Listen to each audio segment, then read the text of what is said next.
Tim, try the link I just put in the chat. Share that one. You know what? I might have sent the wrong link on the discussion group.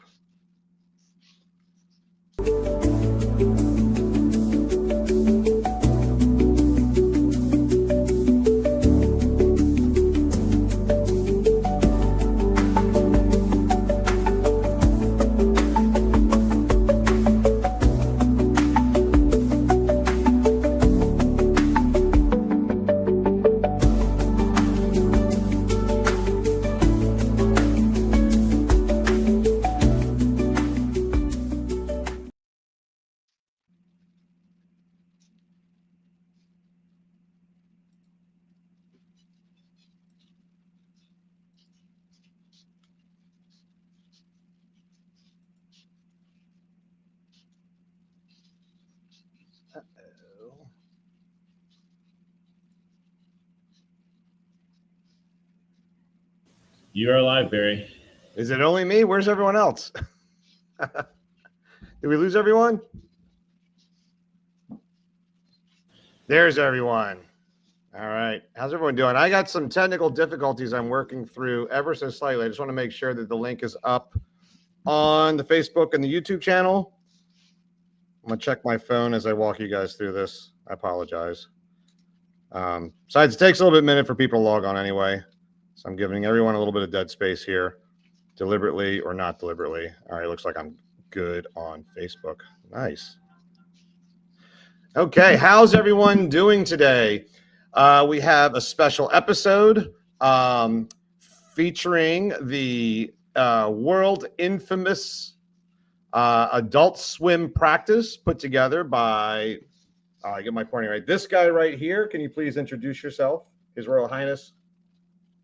I am Timothy of Arendelle, and I like to have more fun than everybody else, and that's kind of my goal in life. And a lot of people tend to have fun in the chaos that I start. Awesome. And then below Timothy, we have the super awesome person who was at Adult Swim this year and was at Adult Swim in the past and knows all about Adult Swim and also helped teach a class at this Adult Swim. So go ahead and introduce yourself. You. I can't do this.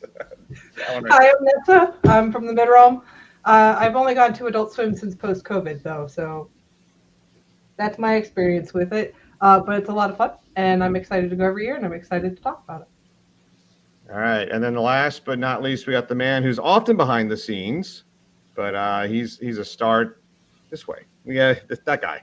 He's a star this time. So please introduce yourself. Yeah, so I'm Sivrid. I'm from the Midrealm, and this was actually my first time at Adult Swim. I've been at a couple other big practices, but this is the first time I was at Adult Swim, which is a lot of fun. Awesome. Okay, I don't know what I'm looking at here. I'm looking at an old episode. Hold on a second. I want to make sure that we got... It's streaming fine right now, so you're good. Okay, so it's a me problem. We need to have an Adult Swim for streaming.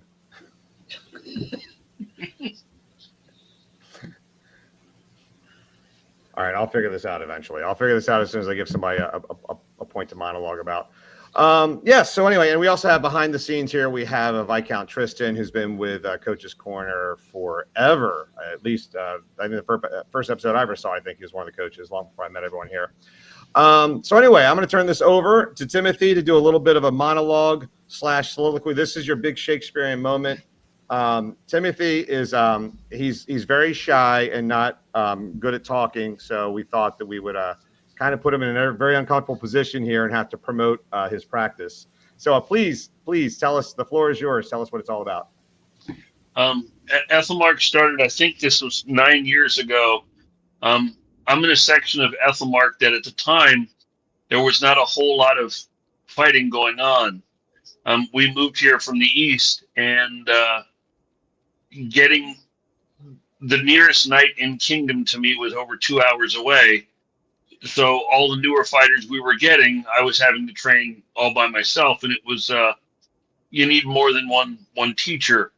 So, you know, once a month, once every 6 weeks, I'd throw a couple of the guys in the back of a car, and we'd drive the 3.5 hours to Nutley or Storvik or one of the other big practices.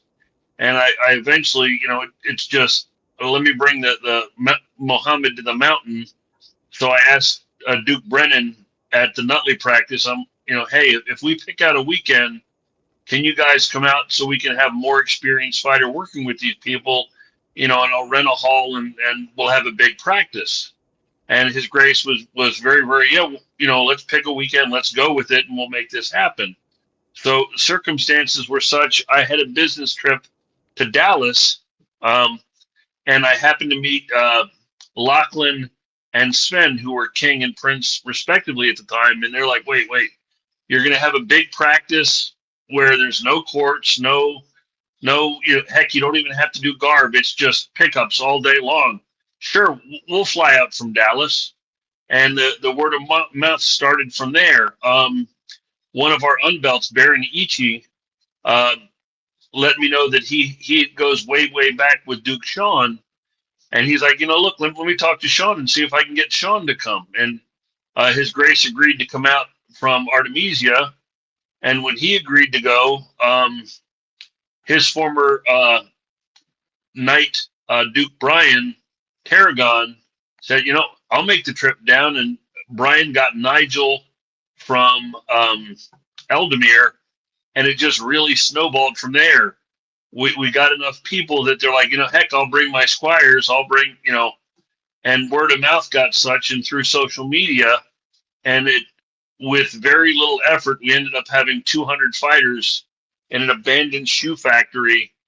And just, there was nothing formal. It was just 2 days of fighting nonstop, and everybody learned so much. And to me, the greatest thing about it for the upper end fighter is there were no egos, because no matter who you are, somebody there, the matchup of styles took your lunch money. And from a newer fighter's perspective, the thing I loved about it for them was, even though the big guns, wanted to play with the other big guns, you want to measure yourself, that's what we want to do. Every last one of them, whenever an unbelt or a newer fighter came up and said, hey, Sven, can you show me how you throw that shot? Or can you give me a few rounds? All of the more experienced fighters made time. They didn't just go out and play with the other big guns. They trained, they taught, even if somebody just wanted to, a pass, and they always accommodated the newer guys. And it was just such a wonderful dynamic. And it's why it stuck around for so many years. Moving to the new site, we're still building the numbers back up, because it is a little further from the most densely populated region of the East Kingdom. And frankly, this year I let down on the promotion a little bit. Life had been keeping me busy, so I'm going to get back to that for next year. But our high point, we had almost 400 heavies at our biggest one, and it was 150 rapier combatants, and then a little over 100 non-fighters. And that's the goal, to get back to that.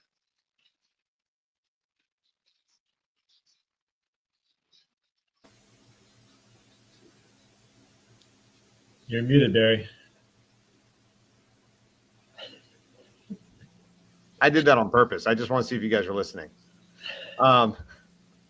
So now I would say one of the things I really like about it, regardless of what level of fighter you are, you meet a lot of people there, especially people that you might, like Penzic's a really big event. So a lot of times you're so bogged down with all the people in your kingdom, it's hard to kind of meet a lot of people. So actually, Her Royal Highness Nessa and I met at an Adult Swim 2 years ago, I think. And when we met, she was actually just regular Nessa. Now she's Her Royal Highness Nessa. But I'm going to say, can you talk a little bit about that experience? And I could give my perspective on it, but and then go into like what you get out of Adult Swim, because I'm sure there's more exciting things than having met Bari at Adult Swim. Well, so I was told to hunt you down at Adult Swim, so there's a little difference. When they're like, "Oh, you're going to Adult Swim," and I'm like, "Yeah." They're like, "Oh, find Bari." I'm like, "Okay." So my first experience was getting a few fights in and bringing my 6-foot spear and going, okay, I need to find Bari. And Bari being, what? Somebody told you to find me? Who told me to find you? Hi, Pellinor. But I think that actually made my first experience of Adult Swim a lot easier to have like a goal going in, because I was a little nervous when I heard about how great Adult Swim was pre-COVID. This one ended up being a little smaller, I think, because of the recovery coming back. A lot of people at the time were anxious to go to events, but it didn't make it less fun. It actually was a great experience because I got to get fights in all the time, but not have the anxiety of having, oh my god, this is a lot of people. But finding you and being able to have the experience of I can learn from competent people that know what they're doing was really nice, and that's what was somebody watching us fight? No, you took us off somewhere where we were just doing this in a space on our own, which probably worked the best because we used that entire space. Yes. I hunted you down like I was told to. Yes, you were very fast. They were a lot faster than I expected.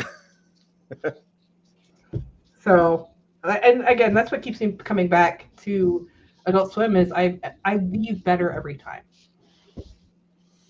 No, that's pretty awesome. And like I said, one of the things that I like about it is like we've kept in contact ever since then. Every event, we tend to hang out. It's actually funny. Like sometimes I go to, for example, I'm going to Golf Wars in a couple weeks. I don't know if you'll be there or not.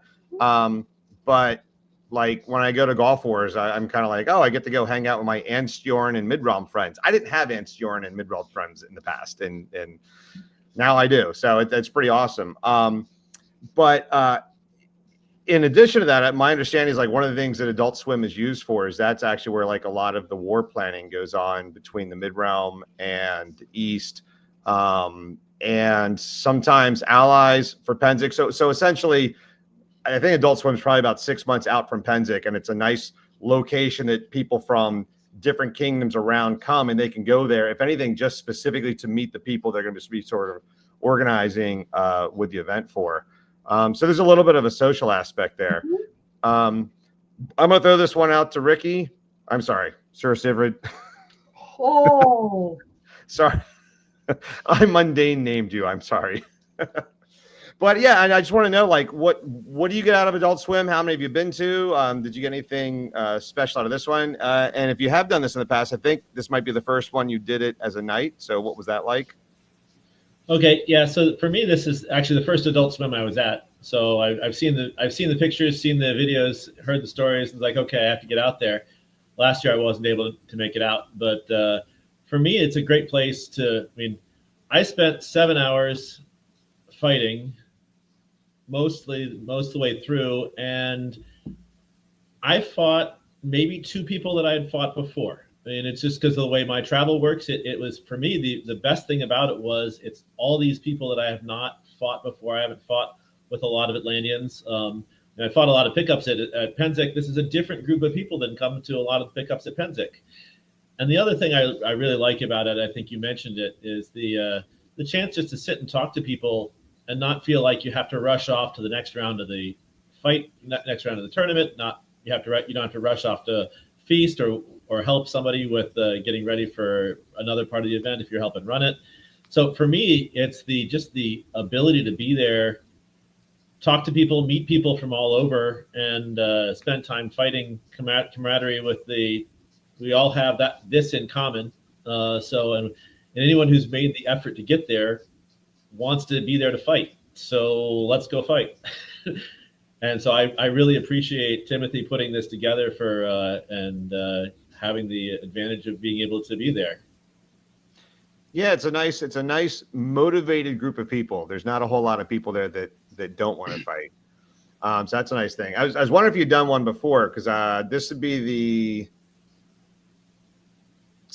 third one I think I've done as a night, maybe the second. I think it's the third one I've done as a night.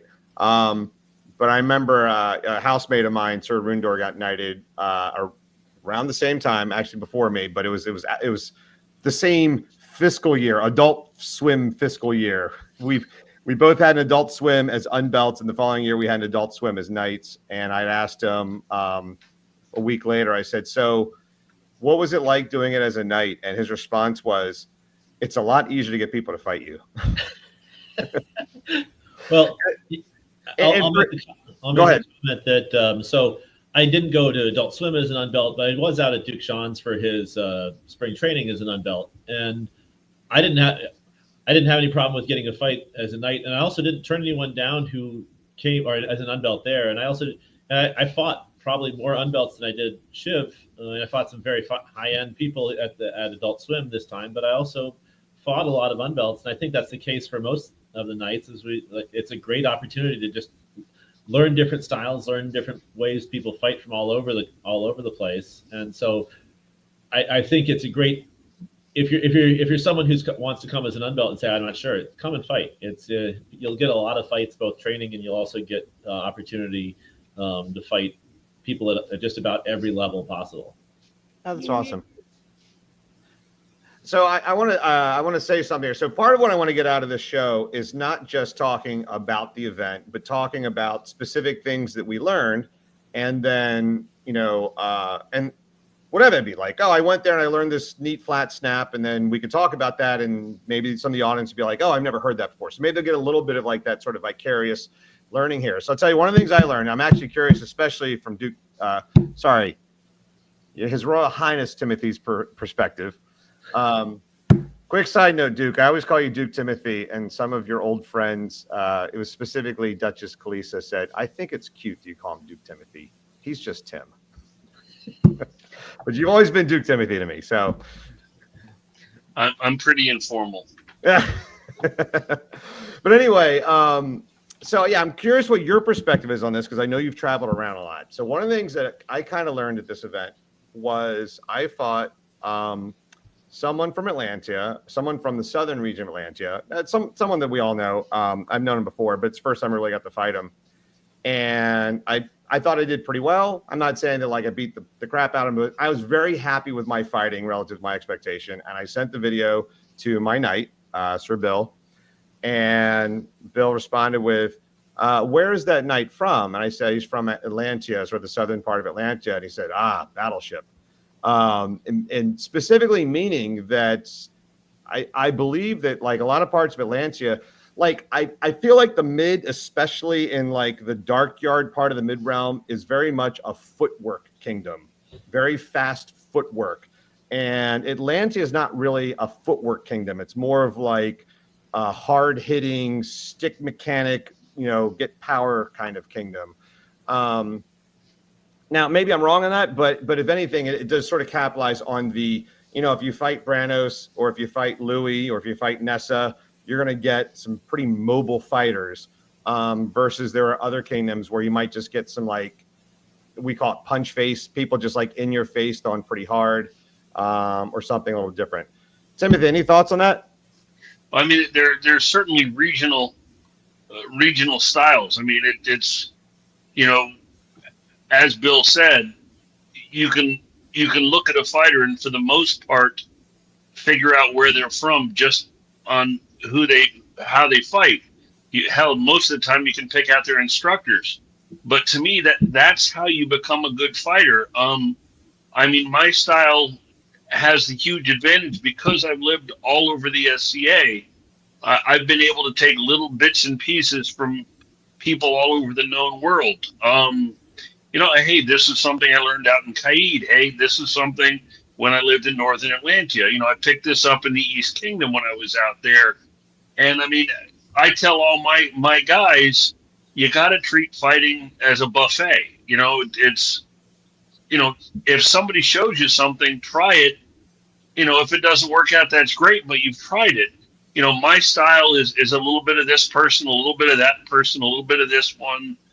And an agglomeration of all those has made me fight the way I do. And Adult Swim is such a perfect opportunity for you to do that. Because yes, if you ask Brannos, hey, what am I doing wrong in my footwork?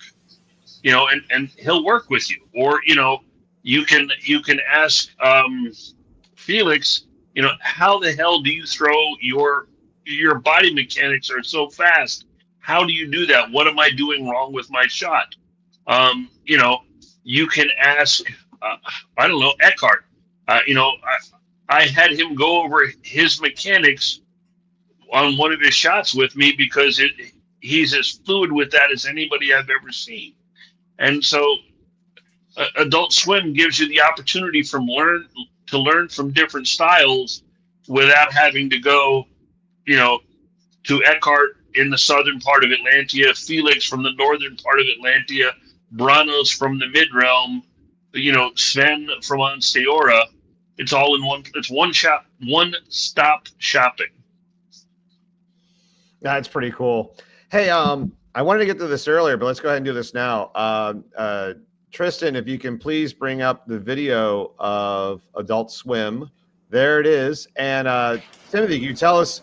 So now we got a video with it. Can you kind of tell us what's going on here? What is this? This does not look like a shoe warehouse. This does not look like a standard list field. I do see some banners hanging around. So, yeah. So what exactly is this, and how did this come to be? No, unfortunately, the site we had been using was an old abandoned shoe factory. The first time we did it, they rented us I think it was 40,000 square foot building for $100. So, I don't think we even charged the site fee. I think I covered it out of my own pocket.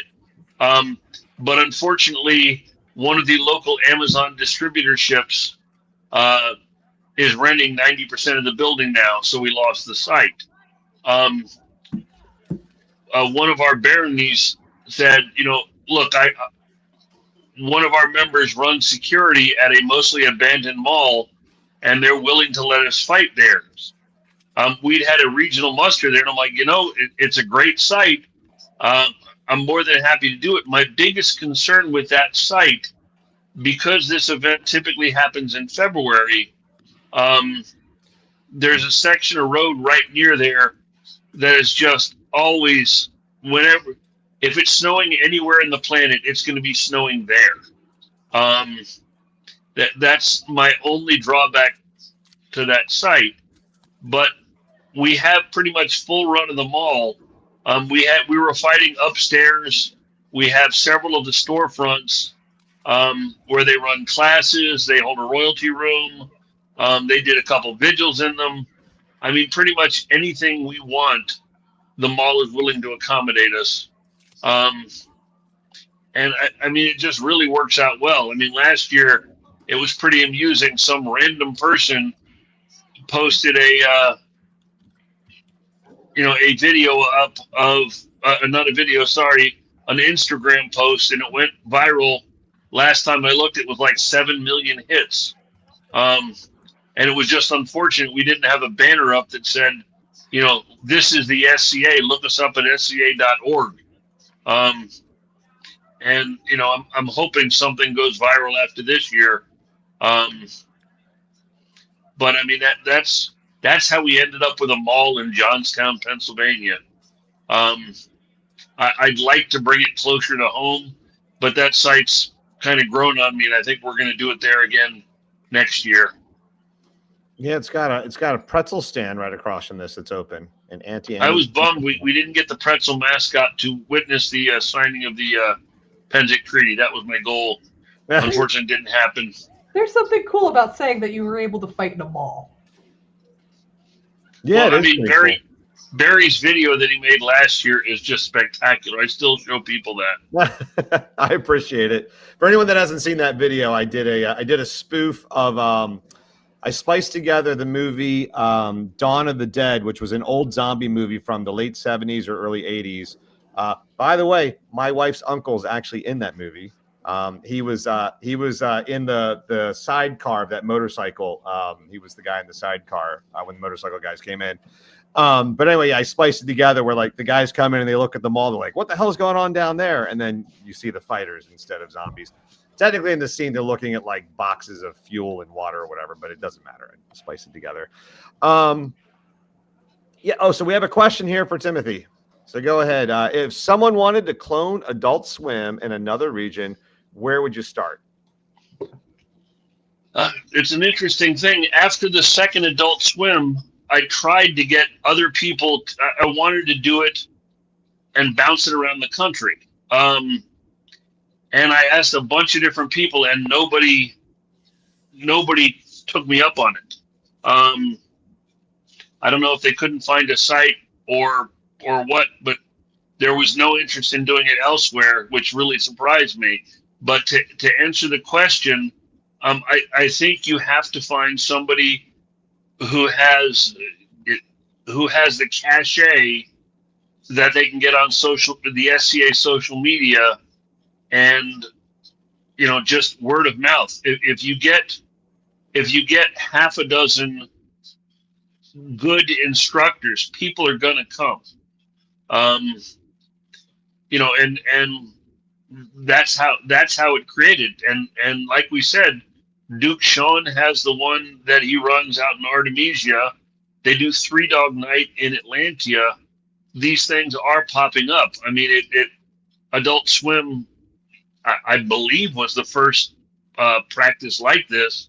But they are popping up, and it's just a matter of catching lightning in a bottle. I mean, ours was just a perfect storm of personalities. I mean, if I didn't have that business trip to Dallas, if I hadn't met Lachlan and Sven, Adult Swim may not have happened. It was just really fortuitous that things fell into place the way they did. No, that's pretty interesting. And we talked about this a little bit before the show started, but I'd only been fighting for a few years at that point. The first Adult Swim I went to, and when I heard about it, I had no interest in going because it sounded like it was going to be a practice of just 20 like really high-end fighters. And it wasn't even that I didn't want to go fight the high-end fighters. I just think they didn't want to fight me. I thought they were just there to fight each other. Now, had I been the only unbelt to show up, I think it would have been a really good experience, but I just wasn't interested. But I do have to add, as I mentioned, the original point, yes, we were going to have some high-end fighters, but they were all, as I said, I asked Brennan, the whole concept was, can you guys come out and teach these young unbelts?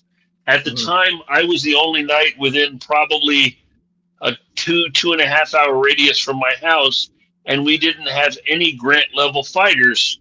I know we had one. I apologize. We had one grant level fighter in that radius, and now my local practice, we have, I think, 8 grant level fighters, most of whom are fighting at chivalry level. And that came because they started buying into that whole concept of learning from other people. So even though your impression was it was just deep end guys fighting each other, all of those deep end guys, they were coming. They were going to train. That was the prime objective. So I kind of want to build on that if I can.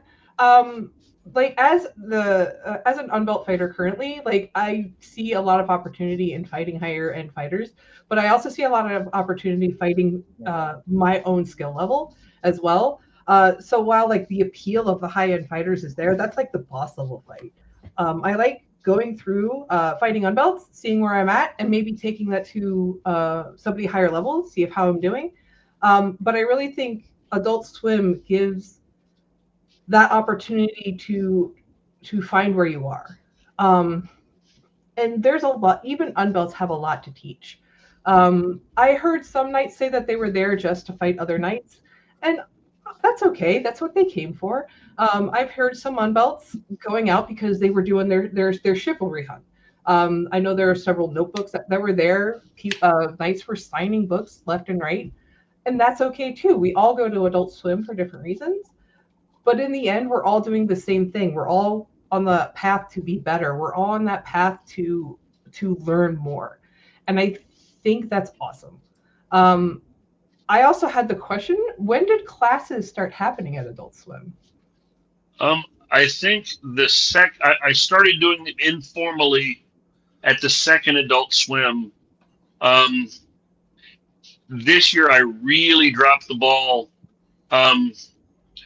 Last year was the first year I really got formal with it, and I was very, very pleased with who we brought in. You know, I'd really browbeaten a lot of people across the society to come out and teach, and It's it so worked hard to out say well. no to you, Tim. It's so hard to say no to you. Uh, It really is. I like to cause trouble.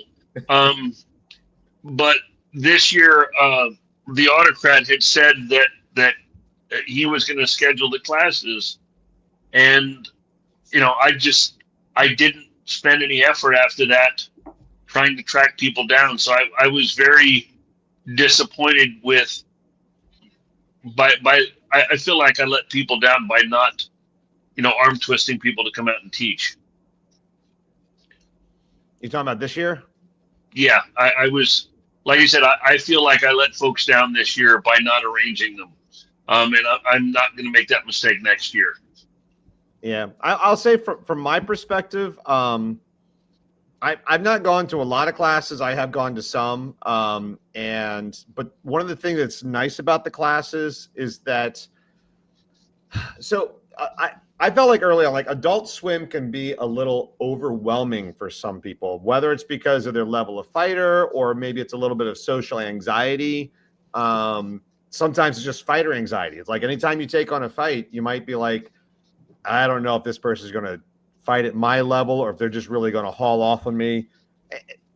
9 out of 10 times, 99 out of 100 times, they're not going to haul off on you. But you don't know that when you're going into it. I mean, it's an aggressive, it's a hobby that at the core of our instincts is about living or dying. Even though we don't actually die, it's still there. And the nice thing about the classes is you're kind of like, well, at least I'll go there and go to a class or two and I'll kind of get that out. It breaks the day up a little bit.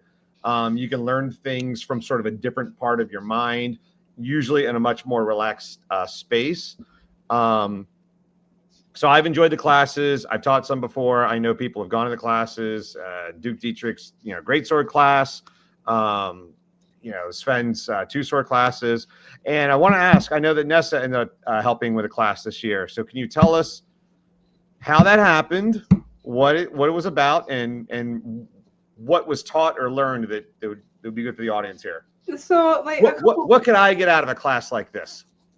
So a couple of weeks before Adult Swim, Duchess Antigone messaged me because she was teaching a class and she asked if I could assist her. And I've assisted her in this class before. And I have no problem with that. And I said, sure. And I almost showed up too late for it, but I showed up on time because, snow. Like, dude, like His Highness had said before, the snow there just happens there every year. But she was teaching the power generation for the shorter frame. And that is a class that's becoming very popular. And what it teaches is a different way of jet power, generating power. There's the tendency of like taller people, they don't need to do as much to generate power. So we are trying to get out there how the smaller frame can generate power, because there's becoming more and more of us out there, be it women, gender minorities, or just minorities in general. Like the smaller frame needs to do things differently to learn to generate the power. The cool thing was we had usually there's a lot of people who attend this class, but the cool thing was we had a couple knights this year. And while, they're knights, they know how to throw a sufficient blow. One of them was super interested in learning how the class was also being taught. And I thought that was cool too, because we put a lot of emphasis on teaching and learning, and nobody really goes around saying how to teach except for like things like Coach's Corner. So he attended the class to learn how to teach. And I thought that was cool. The method that Antigone was using, that we were using, was very hands-on. So it was very, hey, can I touch you here? Yes, okay. And then we would go on and do the thing. Taller people can learn these techniques too to help teach other people. So seeing taller people and knights come to the class to learn these things and to learn how to teach differently was really freaking cool. I didn't see Bari at that class though, so. I did want to go though. I did actually want to go to the class for that reason. I can always give you a personal, small mini class. Let's do that. Let's do that at Golf Wars. I'm serious because it's we specifically have at our practice one of our regular fighters is a sniffly shorter fighter. I asked her how tall she was, and she said between 5'6" and 5'8", depending on the size of her heels. And I was like, that's not. We don't measure that way. Right. But no, for exactly that reason. And I'll tell you the one thing I got out of it. And I don't know, maybe if there's like 2 or 3 things you could say like right here. So the one thing I got out of it is that shorter fighters a lot of times will tend to try to throw like this, and you don't have any power. It really needs to come from the shoulder when you're throwing up. And when I heard that the analogy I gave, because I heard that, I instantly became an expert. That's what knights do, right? But the analogy I gave was it sounds like I was like, if you ever watch a bench press competition, you never see them hold the bar up here and do this. The bar is always down here doing this. Yes. So did I get that right? You're pretty close. Awesome. We'll still go over the classic golf course. Okay. But no, I mean, you have like a couple of things you could share right here for the people who aren't going to be at the classic golf course. So I highly encourage the viewing of a video. I'll find it and I'll put it into the comments. Duchess Helga did this class out west and she videotaped it. It involves your core and your lat muscles. And instead of a hip rotation, a free hip movement. Like there is a movement of the hip, but it's not a full rotation. So I know a lot of people have been brought up with the hip, rotate your hip to generate the power. We're kind of trying to reduce that and having it a forward movement of a hip.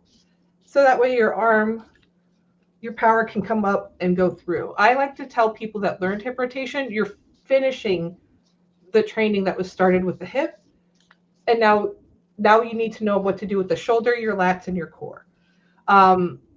The other thing that's really important is the 90-degree bend right here.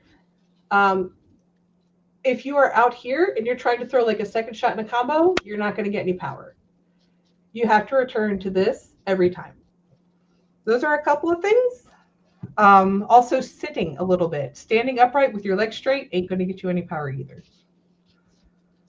Those are some small things from the. I'm impressed that you modeled that with your right arm too. I am a natural right-handed person. Okay. I am not a natural lefty. Interesting. You're just doing the lefty for the notoriety? I had surgery a long time ago on the right shoulder, and I did lefty, and I never stopped. Yeah, that's kind of why I do two sword. Is that I throw a lot less with my right hand with two swords, and I've got right shoulder issues. So that's why I have fun with two sword when I do it. I get it. All right, so I'll throw in. So I taught a class, or actually, well, I was supposed to teach a class, and then I found out that Duchess Ariella was supposed to teach the same class, and there's a little bit of miscommunication, but she reached out to me, and we've known each. What's that? My fault. That's okay. That's okay. I even told her specifically because someone had said she was going to teach a class, and I was like, no, you got that wrong. She taught last year. I'm teaching this year. And then she saw that I wrote that and reached out to me. He's like, hey, I was asked to teach this class, and she just wanted to make sure that like no feelings are hurt or anything. And we've known each other for probably about 10 years now. And if you're not a spear fighter, I gotta tell you, I love the relationship among spear fighters in melee. It really is. If you've ever seen the movie Enemy at the Gates, it was like these two snipers in World War II, and it was like this idea that they had a relationship with each other because they were constantly hunting each other down and trying to kill each other. I would like to think that we have that same relationship, except without the actual death. It's a little more fun. But anyway, so yeah, we reached out. We decided we would teach the class together. I'll be honest, 80% of it was her. She does a fantastic job. I was just there to sort of like be the assistant and throw in a couple of like, oh, I do it differently kind of stuff. So yeah, we did a spear class. Tristan, can you bring up that picture of the spear class? This was really well attended. I was really happy. You see how many people there are in that picture, and there are people that don't have their spears up right now. So I think we had 20 spear fighters in that class. This is really nice. We had that dummy there, the actual plastic thing that you hit, not me. So we had that dummy right there, and we got to show some examples of how to do some Pell work. And this particular class, we did like a maybe about a half hour of just, hey, here's some tips. Do this thing, do that thing. If you get armed, here's the thing to do. Here's how to communicate with each other. So we did some of that. And then in this class, we managed to just do some 3-on-3 fighting. So we put together a little channel, like a little bridge battle. And we had 3-on-3. And then we had a line of people on either side. I did the classic lineup people. Timothy and I both do this. I think we came up with this independently, but it works. If you just need to select sides real quick, just odd birthdays on one side, even birthdays on the other side. And it turned out that only the odd birthday people showed up to this class. So we had to juggle around after that a little bit. Yeah, we did some 3-on-3 fighting for a while. I don't know how much learning they got out of the 3-on-3 fighting, but the nice thing was that they at least showed up to Adult Swim and got to do some fighting. So again, maybe somebody that's more of a spear fighter, they got to get that aspect out of it. And then we broke it down. We had 4 nights in there, actually 5 nights in there that are all really good spear fighters. One of them went and worked with some of the fencers, the fencing spears, and the other 4 of us, we did like a minute each. We had maybe like 12 people willing to do this at this point, maybe 16, and we did like 4, rotate out to another 4. And I know for my particular piece, I had 4 people that I was able to kill all 4 of them exactly the same way every time. And then I pulled the 4 of them together and then said, okay, this is what you're doing. This is how I'm exploiting it. And this is how to stop it. So we worked on that. And if anybody wants to know, it was specifically, I fight with my spear left hand back. They were all fighting with their spears right hand back. And when you do that, you end up with a line. I was putting my line onto their chest and making sure that their spear was outside of me, and then just showing them how that goes right in there, and how effectively saying, like, don't give me that line. You want to do this. And they said, well, I do that. It's not on your chest. It's like, right, because I'm denying that. So we talk about other things like that. SCA TOC spear tutorial. SCATOK spear. All my videos are on there. And Tim, you said you wanted to do a plug here. Well, no, I'll plug for you. Timothy has this really great event called Corn Maze War in Lewisburg, Pennsylvania, which is actually where Duchess Ariella and I originally met. Would you like to talk about that a bit? Yeah, I was going to a regional muster in State College about 12 or 13 years ago, and we passed an agricultural tourism place where they have a big corn maze. And I said to one of the guys in the car, hey, how much fun would it be to have melees there? And he said, well, I went to high school with the guy who owns it. Let me make a phone call. So this guy lets us tromp around his 10-acre corn maze and do whatever stupid melee scenario I come up with. And I mean, we've had, 150 people running around in a corn maze in the middle of November. And some of the scenarios we do are absolutely crazy. The high point, we didn't do this year because it was really cold, but we actually end up the melees. We give everybody a glow stick that's not broken, and we do this in the pitch black.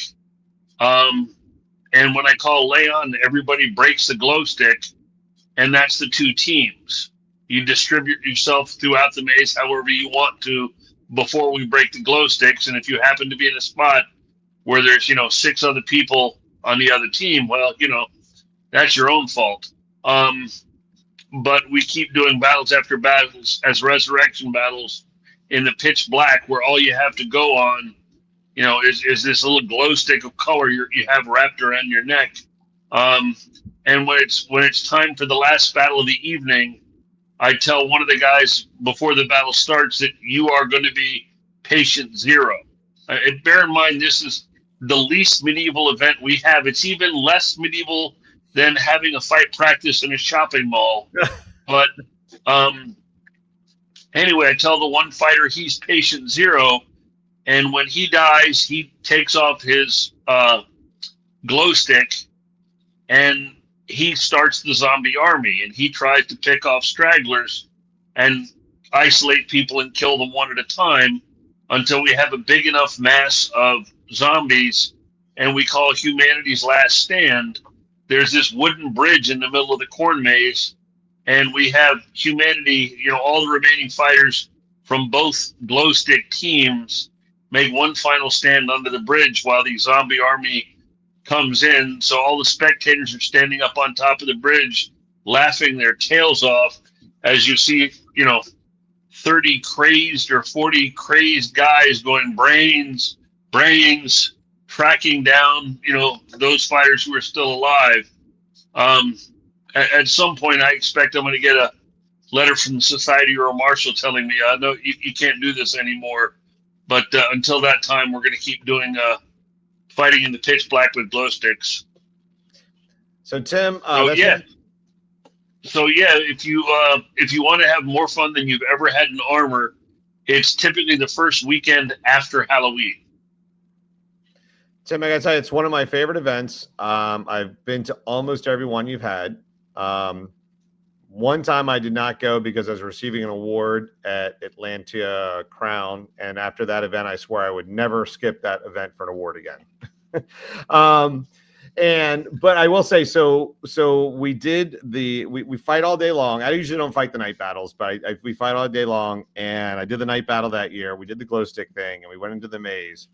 And again, I was an unranked fighter at the time, and I was with another unranked fighter. And I told him, I said, his name is Gunnar, and I said, Gunnar, I'm colorblind, so you need to tell me what color my glow stick is after you break it. Now, we might have the same color and it might be different. We didn't know at this point. And he's like, oh, no. And I was like, you're not allowed to lie to me. And then as we're going to break the glow sticks, for whatever reason, I couldn't break the glow stick. So he had to come and break the glow stick for me. He had to take take his hand out of the basket hilt or something like that. And he was like, you better not hit me if it's the wrong color. So we were actually ended up being the same color. But yeah, by the end of it, I think half the people died. They became zombies. They come back in the maze. And then, we got surrounded by zombies, and it actually kind of felt like one of those zombie apocalypse movies. Go ahead.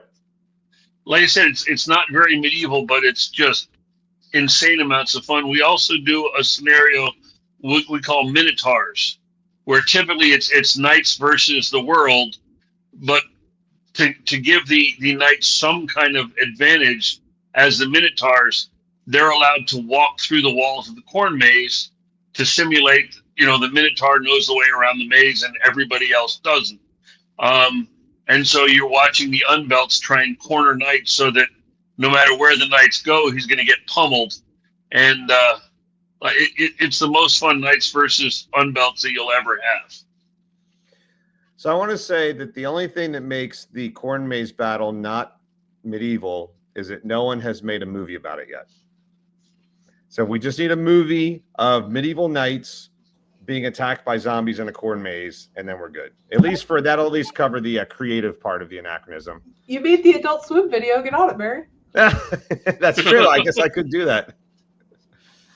Back on topic here. I'm going to throw this one out at Sir Sivrid. So we talked about, I was going to probably like to do this for the rest of the episode now. What kind of lessons did we learn there? So, Sir Sivrid, you fought all day. Can you give us any highlights, aha moments, anything you saw that you went and you helped some other fighters, or anything that that jumped out at you that you walked away from that practice wow, I never thought to fight that way, but now I got this lesson from some fighter or anything. Yeah, sure. And one of the things I'll tell you is I'm horrible with names, so remembering people's names at the end of these things is always bad. So I can't tell you exactly who it was that told me a couple of things, but no, it was a lot of fun. I realized afterwards that when I fought somebody and I got hit in the same place twice, it happened to me a couple times, and I was like, okay, what am I doing wrong? And I had to mentally just shift, go back, and do much more analysis of their fight. And so for me, it was a lot of opportunity to work with some of the stuff I've been working with, make sure it's actually working, but really see how it works against someone else's fighting style. And so a couple of different fighting styles. I mean, fighting Boomy, he fights with a point heavy style a little bit, and he has footwork, but it's different footwork than I'm used to fighting against. It's a different, and that was a lot of fun because it was just a different challenge and a different set of attacks that I'm used to facing. So for me to have the novelty of, okay, one of the, I'll tell you, it's kind of a blessing and a curse to fight in Detroit at the practice, because you get all this absolutely wonderful training, but everyone else there knows exactly how to respond to that training. So I, going someplace else and finding out, well, okay, I'm doing this one right, or this doesn't work against this style. That's where I got most of my gains from myself. And so there were a couple times I'll say I was about halfway through the day. I had mentioned something to Ron Balder. I got hit in the leg twice, and he's like, well, did you learn the lesson? And I think that's the biggest thing for me for this kind of event is going in and saying, well, you can lose the fight, don't lose the lesson, is one of the statements I've heard on this show a number of times. And so I think that's an important one to take away. I lost a lot of fights, but I learned a lot of, well, against that style, I need to change up how I'm fighting. And you've also mentioned, there's a lot of fighting that I had fun with. I don't have a lot of opportunity to fight greatsword on greatsword, greatsword on polearm as much. And for about an hour in the beginning of the practice, the entire center section was greatswords and polearms. So I had a wonderful time practicing with that, practicing some stuff I had just learned at Valday. And it was kind of fun being able to share that with other people, and as it was very effective. So, yeah. So two things I want to touch on that you brought up. One is I got a couple. My brain's getting scrambled a bit, but I remember one thing you mentioned reminded me of going to this practice. You get to see a variety of different kind of styles. And I know for myself, and again, just a full disclosure here, I got knighted about 2.5 years ago. I remember a long time ago, I kind of always imagined knighting was like, you have achieved 100% knowledge and you're done. There's no more learning to happen. And that's not true at all. In fact, I think there might be a bigger gap between being a new knight and the top end than there is for being a new fighter to a new knight. And I realized, as I was learning how to fight two sword, I was getting down some of the mechanics. Oh, but I got a whole lot of other things I learned too. But I'm like getting down the mechanics. Sometimes we think as fighters, this goes here, then this goes here. If they do this, then you do this block. And we think about if this, then that kind of stuff. And it was something Duke Edwards said to me a long time ago. He doesn't remember saying it, and he doesn't remember the phrase he used, but I swear the idea came from him. But it's this idea, there's something like a catalog of threats that you develop in your head. So, and this is for the audience listening right now, because I know everyone on this show knows this stuff, but it's like you fight somebody. Let's say if I fight Duke Timothy all the time, I'm going to get used to the way he fights. I'm going to get used to all the shots that he throws. And I might get pretty good against him. And then I go and I fight Sir Sivrid for the first time. Let's say if I lived in some sort of bubble where I only fought Duke Timothy, then I go and fight Sir Sivrid. He's going to do something completely different. And I know for my brain, I'm going to freeze because my brain has to process it because it hasn't seen it before. And then maybe I get used to that and I go and fight Nessa. Same thing. She's going to do things I haven't seen before and I'm going to freeze. And so I realized at some point my fighting, though I desperately needed, was I was very I don't know if inbred's the right word, but I had a lot of experience against the same couple of fighters, and that helped me a lot, but I really needed to break out. And Adult Swim's a great chance to get there and just see a lot of different kinds of people.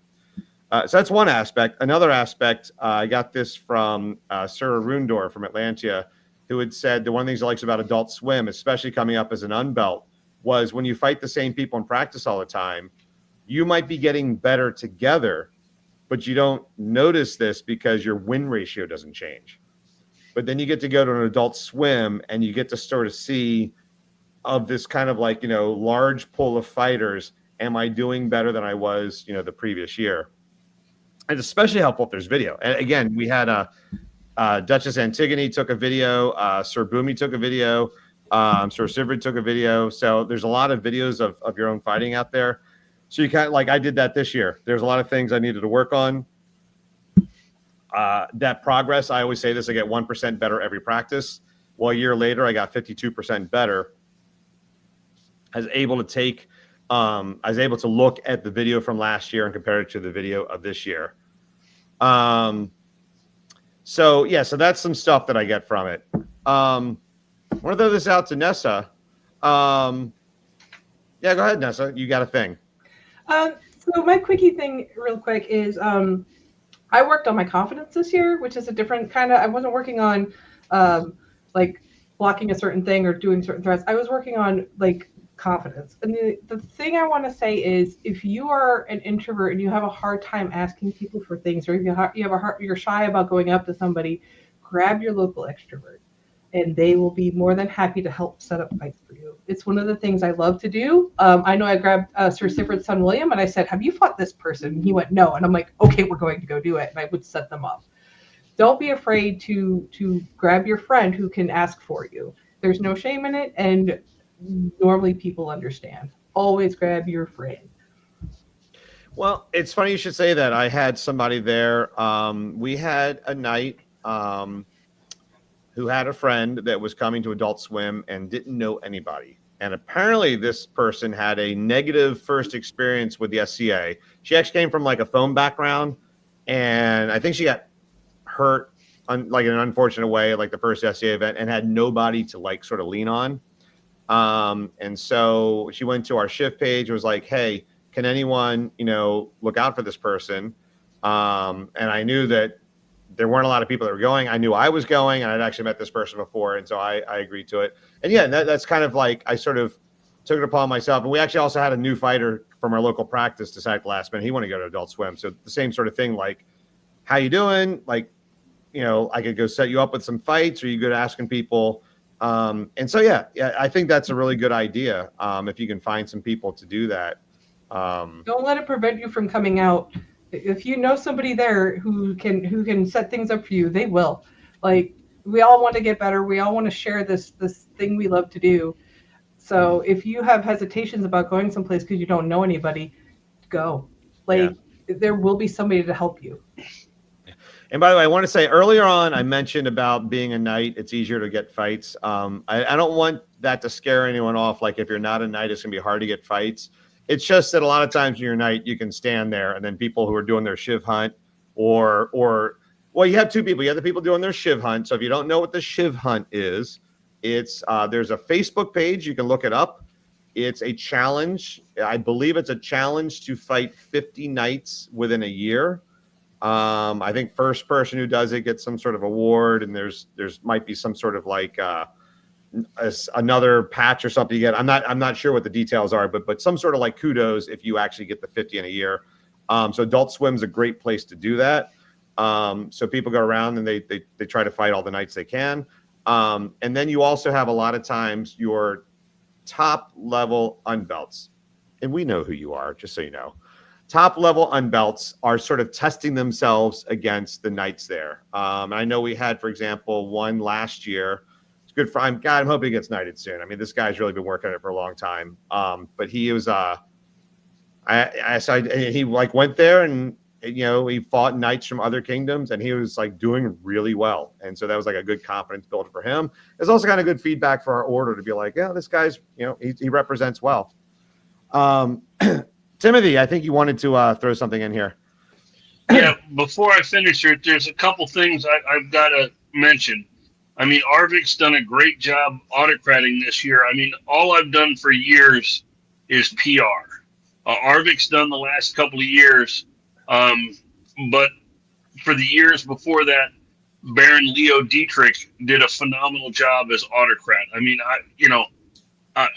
to use a mundane phrase, I'm an ideas guy. I come up with these stupid ideas, and the people around me make it work. They do all the legwork. They do all the hard work. With Adult Swim, I just do the PR. But the one I really have to thank on this, and I don't want to discuss Adult Swim without bringing this up. My wife totally enables me. I mean, the amount of crap that she puts up with when I come up with something like Corn Maze or Adult Swim, I cannot possibly describe. Just, she's just used to it now after 30 years of being married to me.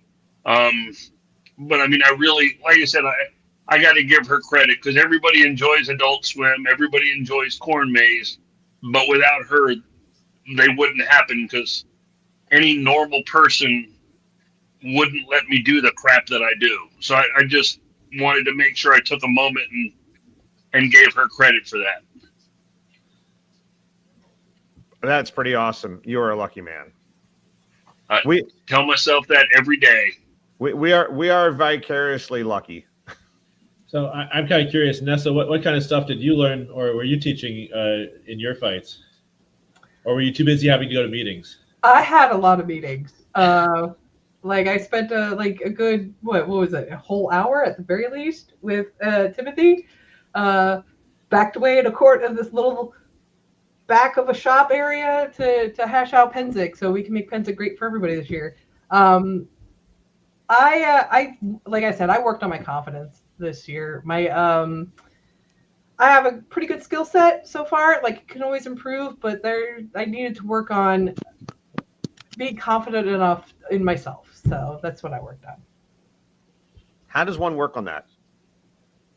I'm not judging you or anything right now as I'm asking the question, but how does one work on that? Having a good support system. So I had a fight. I didn't care for it too much. My husband was great with it. Duchess Antigone was there with me. Duke Sven, who is commenting now, worked with me as well. But in the end, it was Duchess Antigone who set my brain straight and had me I couldn't figure out in my brain what to tell myself when I was fighting. And she really helped me a lot with that. Still working on it. So what did you learn, Sivrid? I'll jump in with some things that I learned this year. You guys can hear me, right? I think I just accidentally hit the mute button. We're good. Okay, we know that you didn't learn any tech. Yeah, apparently not. I literally pushed a random button on this thing. My wife says you're turning into your father, which is not a compliment. He's not a tech guy. Now that Sven's on. So I went Adult Swim specifically. Sven's been helping me with my two sword. Sven and his former squire, Sir Ragnar. So what did I learn? We'll see if I got it right. I'm going to see him in a couple of weeks anyway. These are, I don't want to say they're high level stuff. Actually, they're kind of low level stuff. They're fundamental things. I'm mostly self-taught. And by self-taught, I mean, I learned from people, but pick up here and there. I didn't get a knight until a year before I got knighted. And my knight, Sir Bill, primarily worked on a lot of the finishing stuff and political side of things. Not as much teaching. No offense. I mean, it's just what he was. I was getting more. He wasn't really a two-sword fighter. Let's see. Sven, what was I working on? So I tend to my wraps tend to be very reachy. I do a lot of reachy wraps. And I want to keep these things a lot tighter. Kind of related to what Nessa was talking about earlier is less of that big hip drive and more of the kind of moving forward into the shot. And I think a big reason for that is, especially as a two-sword fighter, it's just less efficient. There's more of a tell in it, and it also pulls my hands away from the center line. So if my hands are over here or over here, that brings a big opening. I tend to lean forward with my head. Too big on everything. Sorry, I wasn't on mute. So, you spelled two wrong, Sven, just so you know.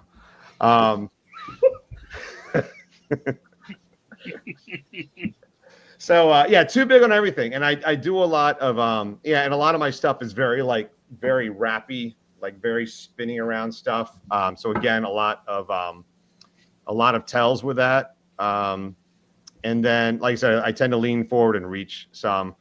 So those are some of the big things. And then there was another kind of more of a specific thing, instead of a left-right followed by another left, more of like a left-right position and wait for a shot and then follow the shot. So those are some things I learned this year. And then last year, it was more about like foot position. Hand position had to come up higher. Feet had to come more wider, more side to side, less front to back. Get out of the boots, get into flat-soled shoes, and get like more up onto the balls of my feet. And sometimes you can take what you learned from one person, whether it's your knight or the local, whoever it is that you're learning from, and you hear it from someone else. So I fought Duke Ragvalder, and he was super nice about this. He told me something. I said I was learning from Sven, and he said, well, if you're already learning from someone, do you want me to not say anything? And I was like, no. It's like, just, go ahead and say what you have to say, and I'll decide later if I'm going to, do something with it. But he talked about thinking about, instead of reaching with the head or reaching with the hand, to reach with the belt buckle. And just as a cue, it's something Felix talks about. We call them cues. Like, you could say something to somebody and it might not be technically correct or literally correct, but it's a thing that gets them to understand the concept. So I know, like with Felix, he talks about some people you might tell to lead with the hip and other people you might tell to lead with the hand, depending on what they're lagging on and what you need. So in this case, this was a cue: lead with my belt, which mentally makes me think, get to the fighter with my belt rather than get to him with my hand. Because when I get to him with my hand, I'm a tall guy. I got skinny legs and old ass knees that don't want to bend. And I tend to reach forward with the head. And then everything's just sort of out of whack at that point. So that was something that I learned.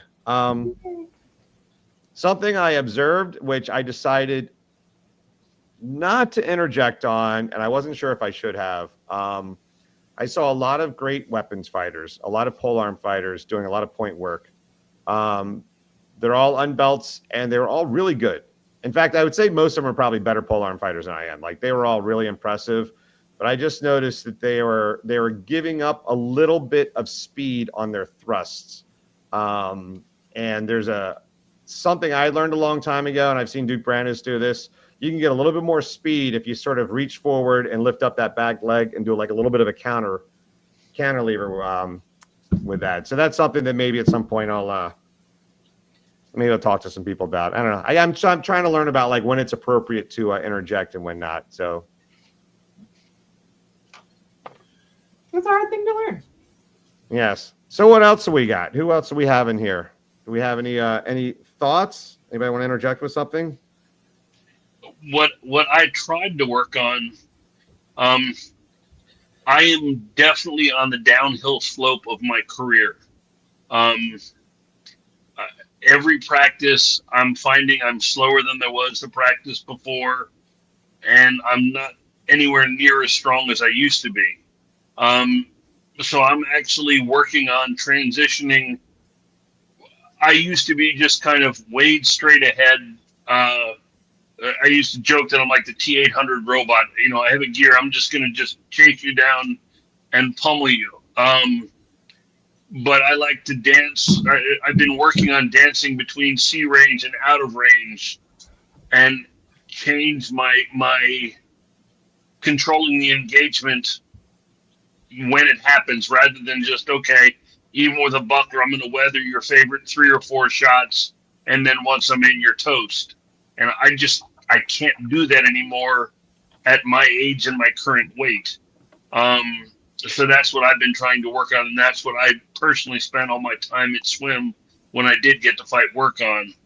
And, in some cases it worked out. In other cases, people with better footwork than me, just, how the hell did you get next to me? how did that happen? I got to figure out what's up with that. So, I mean, no matter what level you're at, there's always something you're working on. I mean, that goes to Barry's point, the gap between the new fighter and the new knight and the old guy, you're always learning.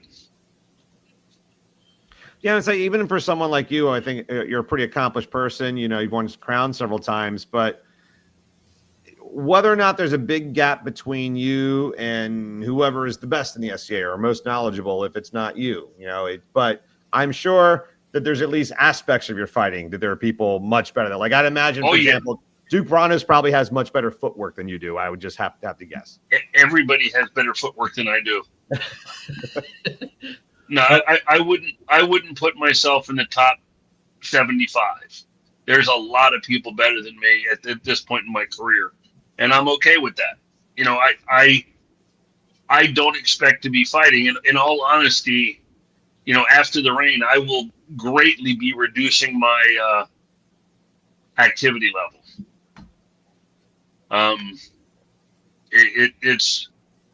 I can't do more than one practice a week anymore. Our Sunday practice, I'm still sore at the from the practice I just had the week before, and I used to be able to do a couple 3 practices a week without even thinking about it. So I'm trying to come to grips with the young pups are gonna be beating the slop out of me, and it's a weird adjustment. I mean, I authorized 2 weeks after my 16th birthday, and I'll be 58 in a couple of weeks. Heck, a week. So I'm really trying to adjust. Yeah, it's tough. I mean, you're a little bit older than me. I'm assuming you're probably a little bit older than Sivrid too. Way older than Her Royal Highness. Yeah, I'm about the same age as his fighting career. But yeah, I got to say that's an adjustment I'm getting used to. One of the things that's frustrating for me, in fact, I got people making fun of me last night at practice about how little fighting I do, and then I was able to point out that I was the last person in armor. I was also by far the last person armored up. But yeah, I only got 6. I only fought 6 people at Adult Swim outside of the spear class, and it's just. I got a lot of injuries and I got to manage them. And so I will say this as someone that's getting to be an older fighter is that it's like your Dungeons and Dragons statistics sheet. For those who don't play Dungeons and Dragons, there's probably at least one person listening, maybe, who doesn't play Dungeons and Dragons. But, it's your stat sheet where you have your strength and your dexterity and your constitution. And as you get older, all of that goes down. And what you're hoping is that your wisdom goes up and compensates for it. So I'm hoping that as I practice, if I can go to a practice and only get, fight 6 different people, that I'm getting more out of each fight. And my goal at Adult Swim, my main goal at Adult Swim, I originally thought coming into this year that my main goal was going to be like to really test myself in the deep end and just go fight like all the best fighters. And instead, I spent my time with Sven and Ragnar. And really just wanted to kind of soak up as much information as I could because, they're on the other end of the country. It's the system that they're experts in, that I'm trying to learn. And not just experts in the system, but just like, people that have been knights for, decades now and have really accomplished a lot more than just getting knighted and being able to have some like personal attention. And that's what I really wanted out of it. Because I don't get that, I don't get that. I could get that in some other aspects, if I wanted to go learn, like the Duke Brennan system up at Nutley, or if I really wanted to learn like the Duke Ron system or something. And so I think I got what I wanted out of it. But again, that's kind of what you get out of Adult Swim, is that you get this chance to go there and meet these people. Go ahead. So a couple things with talking about that. I managed to hit. I think I was up at some 25 fights or something like that, or 25 different people by the time I was done.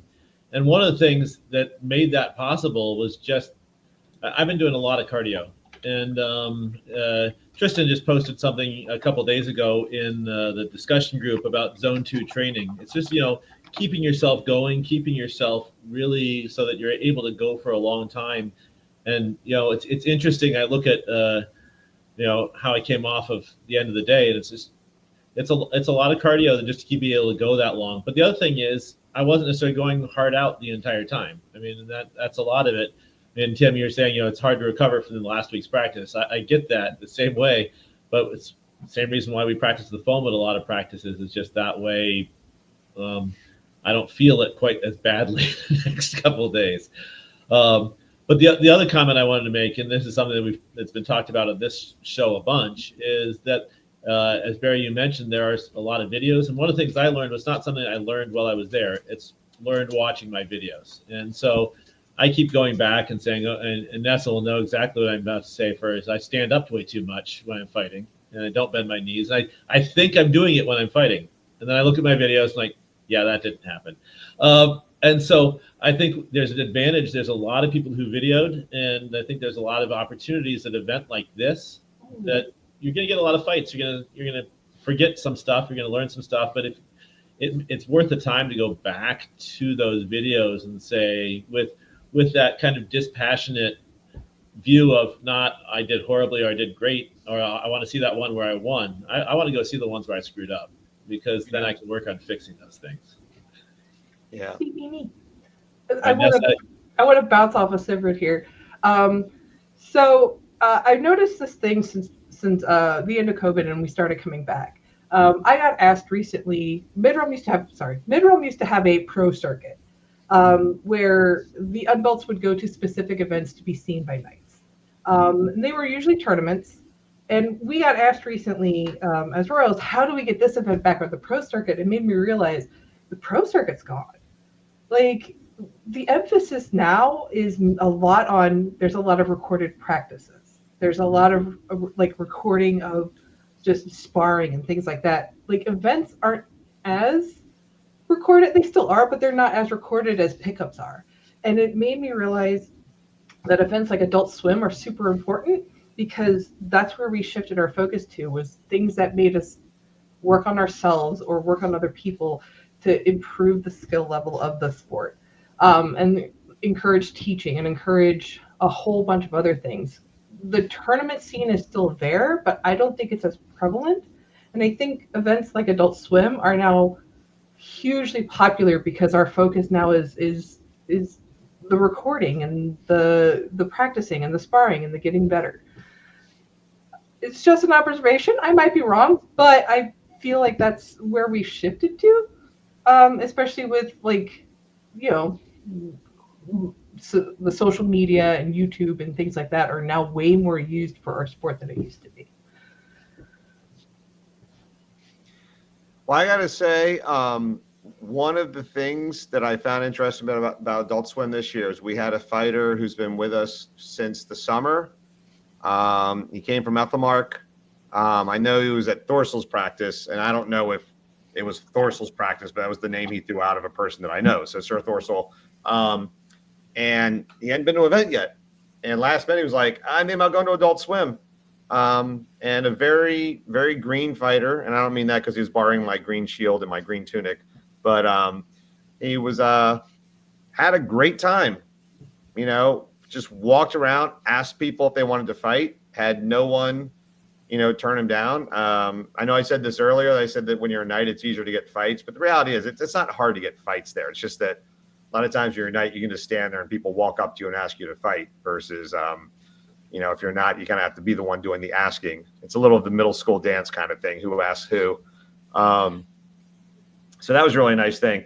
By the way, I want to throw this out real quick. By the way, I want to preface this with, I appreciate all the help that Duke Sven has done for me, but he busts my chops so much. He says, I think this is what he's working on, being more approachable. I'm going to read this now. Being more approachable and trying to get others to suck less with two-sword. I kind of feel the second half of that sentence is a little ironic from the first half of the sentence. Maybe get people to be more awesome with two-sword, Sven. No, he's a really awesome teacher. He's a really awesome teacher and a really great guy. So if you see him at Golf Wars, stab him for me. I mean, he is the dean of the school for sucking less.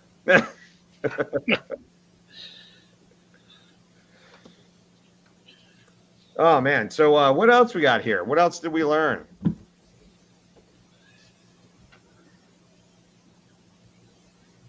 We had to learn more than an hour and 20 minutes worth of stuff at Adult Swim. Okay, so I learned I needed to move my shield and that my leg should probably have armor.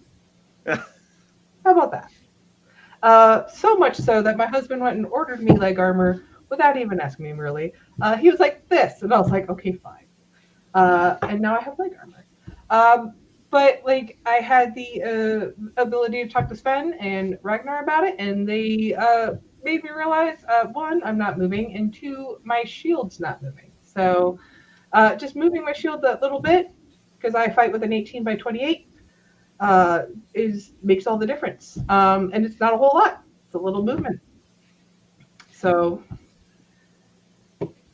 I learned to move my shield. So there's still like technical things I'm still learning. All right. Yeah, I was gonna say it's funny you mentioned about the armor thing, and that's something that some newer fighters don't understand. Like they might shy away from fighting because they're kind of getting hit too much or hurt too much. And yeah, there's nothing that says you can't put a piece of armor where you're getting hit. Last year at Adult Swim, I got my right hip blown up so badly. I had no armor on that hip bone. I don't normally get hit on the right hip because that's where a left-handed person would hit you. And boy, did I get that one blown up. And so this year I had the little squishy pads on my hip bone on the shorts, and then I put a little plastic plate there. So that made all the difference. So yeah, I think we've had a pretty good show tonight. So maybe we should wrap this up. So let's get some final thoughts from everybody. We'll do it in order and go with this guy first. Sir Sivrid. I think I'd say that, one, if you have a chance to come out to an event like Adult Swim, make it a high priority on your list if you want to be serious about learning about fighting.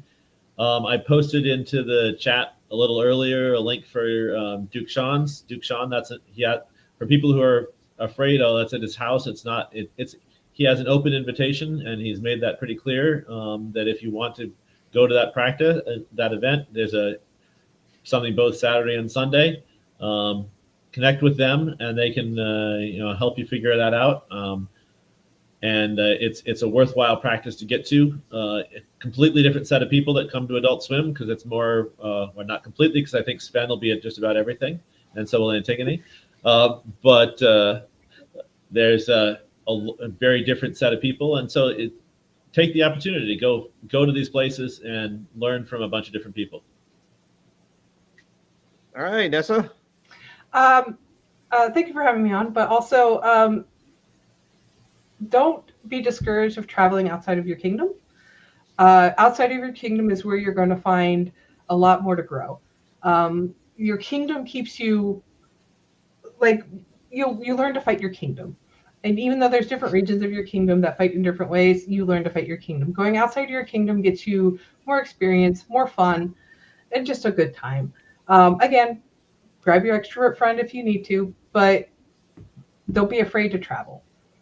So if you find one and build an Adult Swim out west, invite everybody. All right, awesome. And then His Royal Highness from a different kingdom, by the way. They're not connected. They're two different kingdoms there. No, pretty much what everybody else has said. I mean, what keeps me in the SCA is the people, and it's events like Swim or Sean's that I still have not been able to make it out to, where you really have a chance to sit and meet people. Because at a typical event, you might, Timothy, this is so and so, and you get 2 minutes to chat. But an event like Swim, you guys can pull aside and spend 15, 20 minutes, talking shop, really getting to know that person. Aside from, hey, the rising snap really works on him, you can actually get to know him or her as a person. And I mean, the people is why I'm still here. And like I said, it's the perfect opportunity to do it. All right, that's awesome. I don't have much to add other than I think I've been to every one of these, so obviously I like them. So thanks so much, Timothy, for putting it together, and thanks everyone for joining the show. Thanks everyone out there in cyberspace for joining us tonight. Yes, this is the. It's my thing. I'm sorry. Yeah, thank you so much, and I guess we'll call this a wrap. Cue the exit. Thanks to music. Tristan for running Thank you. the show behind us. Thank you. Yes, thank you, Tristan. Good night, everybody.